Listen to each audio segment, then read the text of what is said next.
আসসালামু আলাইকুম। আপনারা সবাই কেমন আছেন? আশা করছি ভালো আছেন। আমরা আল্লাহর রহমতে ভালো আছি। আসসালামু আলাইকুম। এই যে মেয়ে সকাল সকাল রেডি হয়ে গেছে। মেয়ের আজকে নাকি ক্লাস পরীক্ষা আছে, এর জন্য মেয়ে একটু তাড়াতাড়ি স্কুলে চলে যাবে। মেয়ের একটু এখন আগায় দিয়ে আসবো।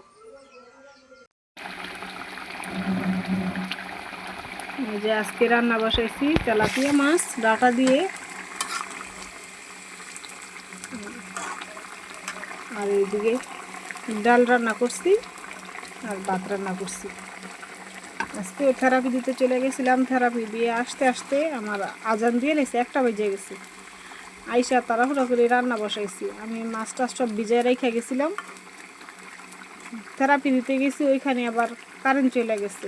জেনারেটারও নাকি তেল শেষ হয়ে গেছে, এর জন্য আসতে আসতে আজান দিয়ে দিছে। আইসা এই যে রান্না বসাইছি।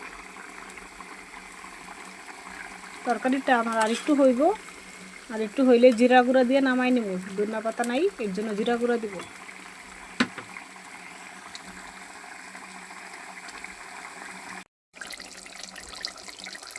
যে আমার তরকারিটা হয়ে গেছে, এখন আমি জিরা গুঁড়া দিয়ে তরকারিটা নামাই নিচ্ছি।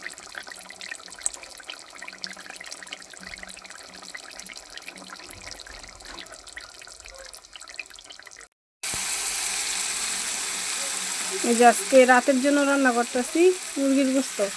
দুপুরে আজকে তেলাপিয়া মাছ রান্না করছিলাম ডাটা দিয়ে, দুপুরেই খাওয়া হয়ে গেছে। এর জন্য রাতে আবার একটু মুরগির গোস্ত কষাইয়া বসাইতেছি। মুরগির গোস্ত আর বাঁচবো না, এই যে কষাইয়া মুরগির গোস্তটা বসাই দিতেছি। এই যে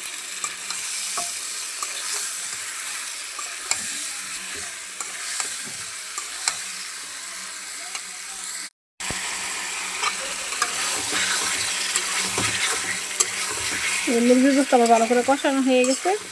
জলের পানি এই যে বলক এসে গেছে, আমি জলের পানিটা দিয়ে দিব।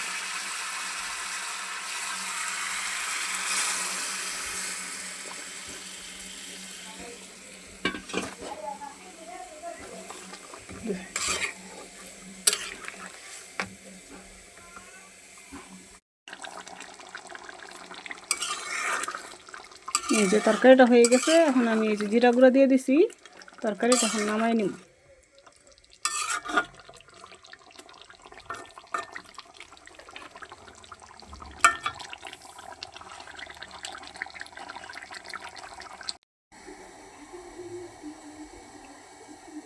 এই যে সন্ধ্যার সময় আমি এই যে রং চা বসাইছি।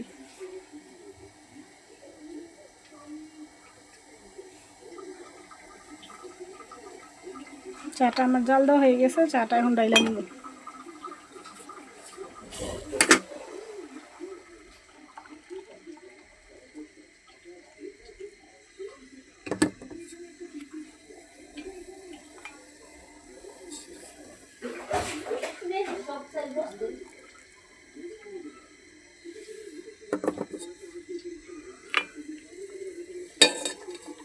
সবাই ভালো থাকবেন, সুস্থ থাকবেন, আমাদের জন্য দোয়া করবেন। আসসালামু আলাইকুম।